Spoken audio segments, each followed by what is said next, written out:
There are bands that make songs, and then there are bands that make history. In the hot, humid streets of Jacksonville, Florida, before fame, before fortune, a group of roughneck Southern boys picked up battered guitars and set out to carve their names into the soul of America. They didn't wear fancy suits. They didn't sing polished pop songs. They sang about freedom, pride, pain, and the simple truth of living. Their sound was raw. Their spirit was untamed. Their name? Almost impossible to spell. But once you heard it, you never forgot it. Lynyrd Skynyrd. Lay nerd, skin nerd. This is the story of how a group of scrappy dreamers became Southern legends, how they rose to the top of the world, and how in a single tragic moment, they lost it all. But their spirit, their music, their legacy, that was built to last forever. This is Freebird Forever, the true story of Lynyrd Skynyrd. It all started with a fight, not a musical jam, not a record deal, not even a handshake. Just a backyard brawl between two boys, Ronnie Van Zant and Bob Burns, in the blue-collar streets of Jacksonville, Florida. Ronnie wasn't your typical dreamer. He didn't grow up picturing himself under stage lights. He grew up picturing himself throwing fastballs in Major League Baseball. But that fight would change everything. After they threw a few punches and wiped the blood from their noses, Ronnie and Bob realized something. They actually liked each other. And maybe, just maybe, they could do more together than tear each other apart. Not long after, Ronnie Van Zant picked up a microphone. Bob Burns sat behind a drum kit, and a few other local kids, Gary Rossington, Alan Collins, and Larry Junstrom, grabbed their guitars and basses. They didn't have much. Old amps, rusty strings, dreams bigger than their hometown. But when they played together, something happened, something different. It was messy. It was loud. It was alive. A new kind of Southern music was being born, a sound that mixed rock, blues, country, and raw human heart.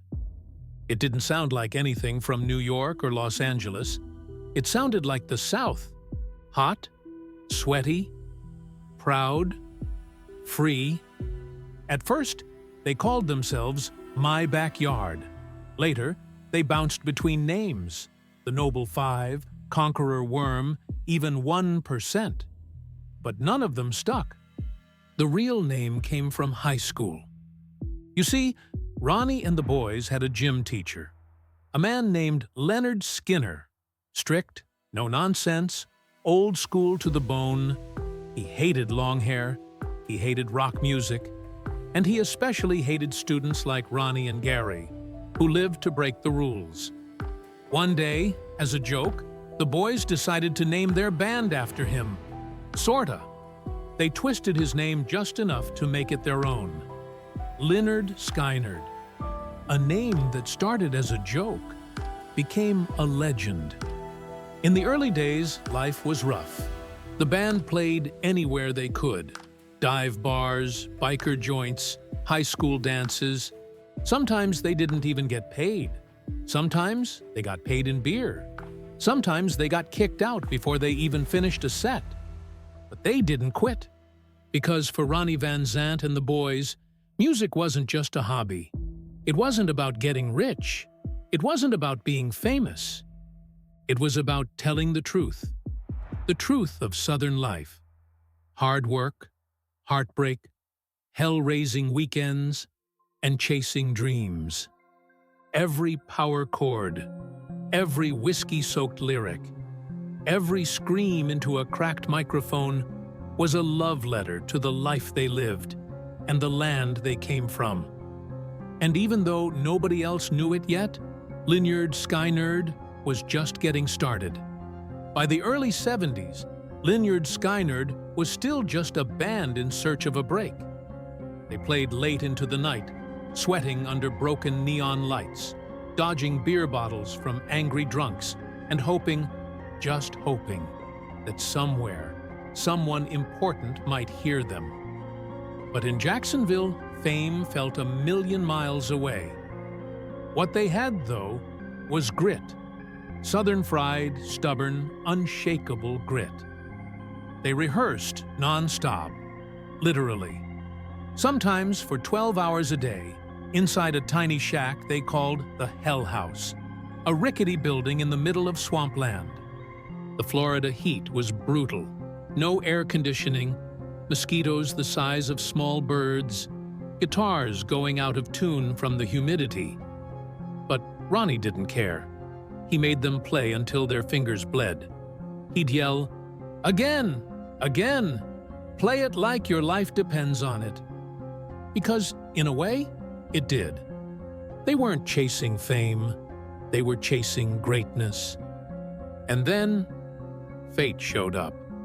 One night, while playing a set at a club called Funocchio's in Atlanta, they caught the ear of Al Kooper, a former Blood, Sweat and Tears musician who had played with Bob Dylan and knew real talent when he heard it.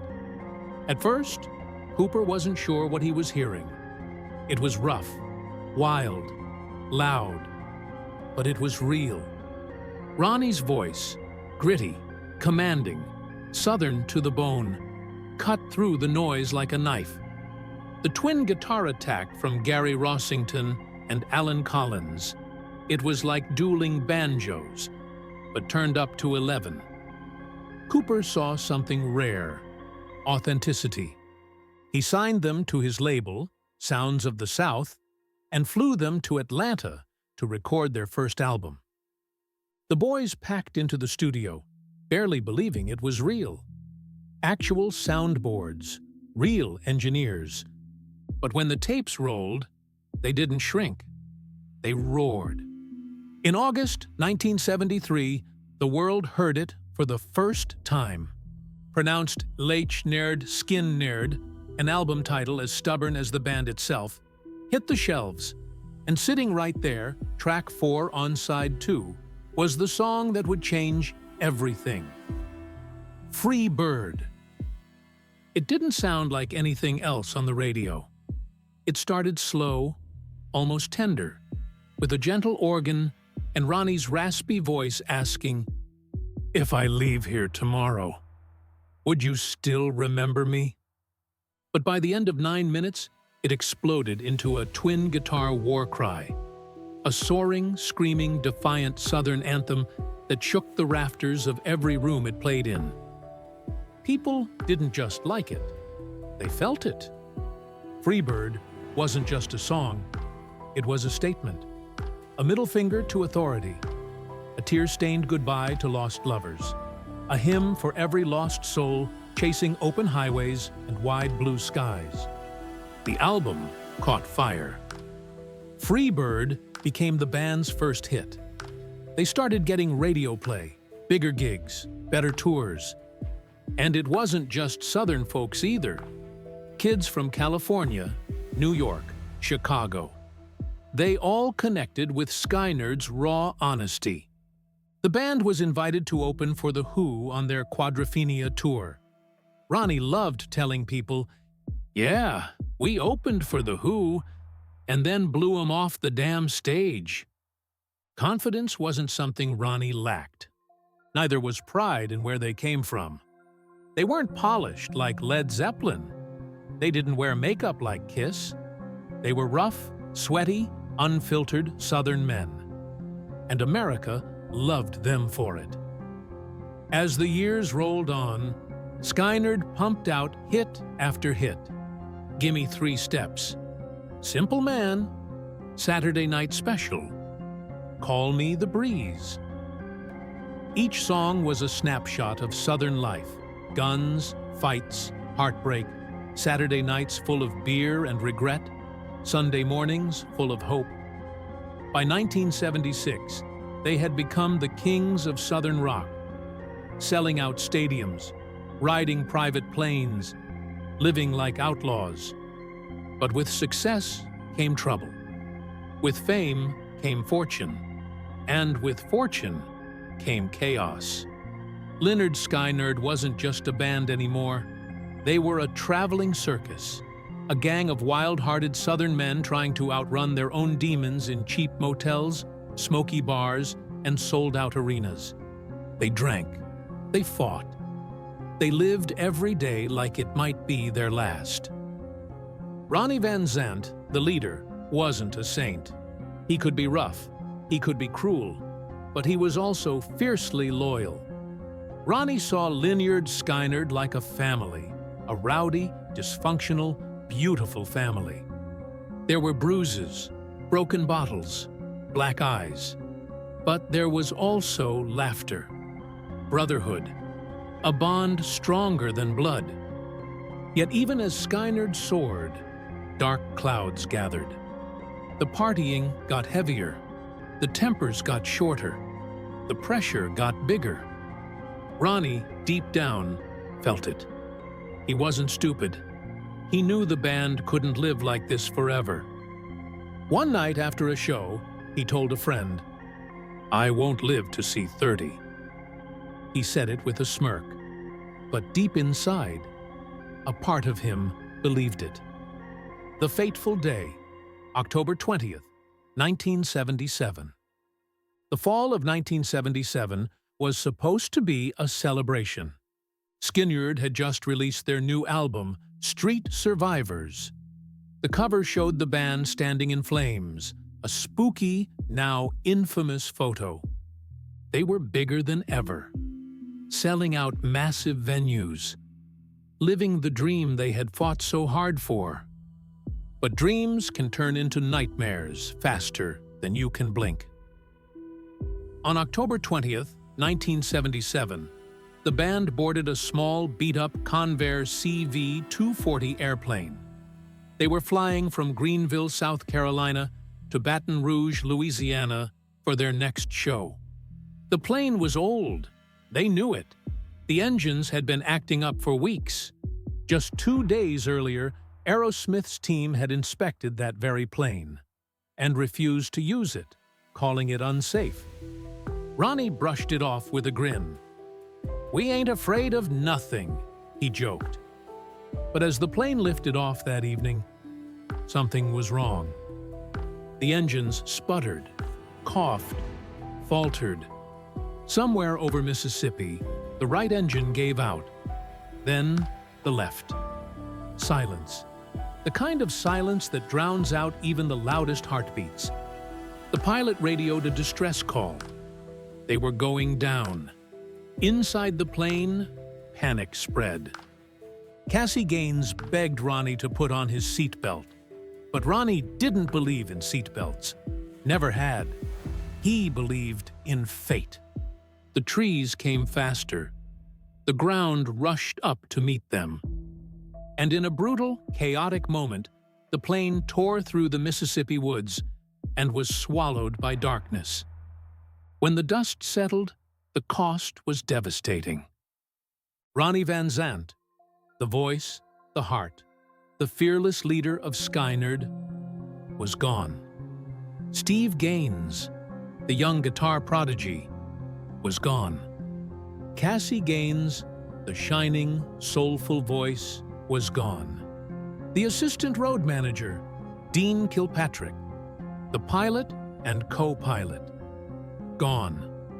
Others survived, but broken. Bones shattered, bodies battered, spirits torn apart. It was a moment frozen in time, a knife through the heart of Southern rock. The crash didn't just end lives, it ended an era. In the days after October 20th, 1977, a heavy silence fell across the American South. Skynyrd wasn't just a rock band to them.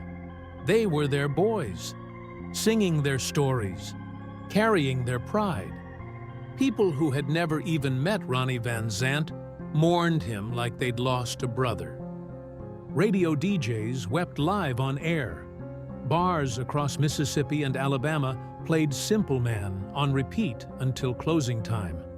Grown men sat with heads bowed over beer-stained tables, grieving for the lost sons of Dixie. Funerals were held. Thousands attended.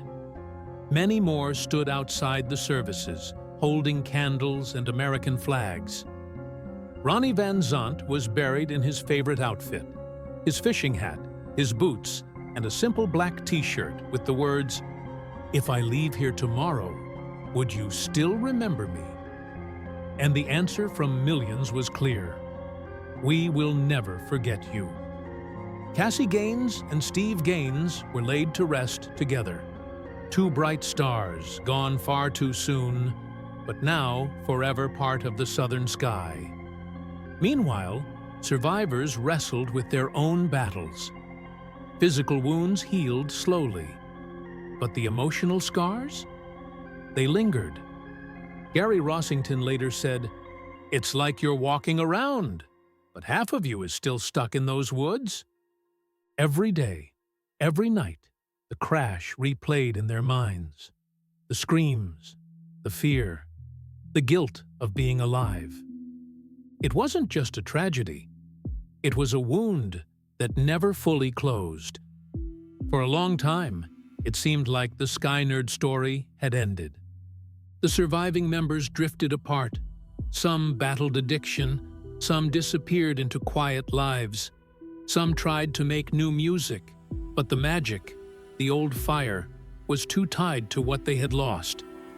It would have been easy to let it stay buried, to leave Skynyrd as a beautiful, broken memory. But the South doesn't forget. And the South doesn't let its heroes die so easily. In the late 1980s, the surviving members began to talk. Should they, bring Lynyrd Skynyrd back? Not to replace the fallen, but to honor them. On July 4th, 1987, a decade after the crash, something incredible happened. In front of a massive crowd in Atlanta, Lynyrd Skynyrd took the stage again. And leading them was Ronnie's little brother, Johnny Van Zant. Johnny didn't try to be Ronnie. He didn't wear his hat. He didn't copy his swagger.